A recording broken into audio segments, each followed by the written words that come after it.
দীর্ঘদিন ধরে ছাত্রীদের যৌন হেনস্থা করে আসছিল প্রধান শিক্ষক। তমলুকের ডহরপুর তপশিলি হাই স্কুলের প্রধান শিক্ষক দেবদুলাল দাস দীর্ঘদিন ধরেই যৌন হেনস্থা করতেন ছাত্রীদের একা দেখা করা থেকে শুরু করে কোলে বসিয়ে বিভিন্নভাবে কুপ্রস্তাব দিতেন। ঘটনা হয়ে আসছিল কয়েক বছর ধরেই। বেশ কয়েকজন ছাত্রী তাদের বাড়িতে জানানোর পরে স্কুলে উপস্থিত হন অভিভাবকেরা।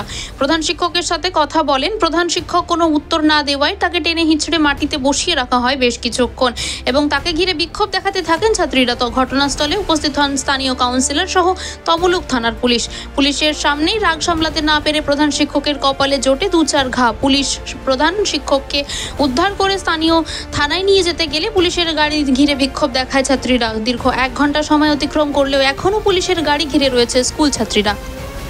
এই অনুষ্ঠানটি নিবেদন করছেন Indralekha Hajmi, Indralekha Chatpata mango, City Light Digital Production, ইন্ডিগোদা বুটিক। অভিযোগ ওই একটাই যে মেয়েদের গায়ে হাত দেয়। এমনকি এমনও শুনেছি কেউ যদি বাথরুমে ঢুকে মানে স্যার হেড স্যার ক্লাসে ঢুকে মেয়েদেরকে দেখে তাদের মানে হ্যাঁ কাছে ডাকবে, তারপর মানে ছেলেদেরকে কিছু বলবে না, আর যে ক্লাসের টপার তাকেও ধরে মারবে, কিন্তু মেয়েরা কোনো যদি ভুলও করে তাদেরকে কিছু বলে না। মানে খারাপ ব্যবহার, হ্যাঁ খারাপ ব্যবহার। স্যার চেয়ারে বসে আছে তো কাউকে ডেকে তাদের কোলে বসাবে, তারপর কেউ হয়তো স্লাক্স পরে আসেনি তাকে কি করবে গাল টিপবে আর উল্টা পাল্টা জায়গায় হাত দেবে। কতদিন ধরে চলছে এরকম? এটা কিছুদিন ধরেই চলছে, অনেক দিন ধরেই চলছে।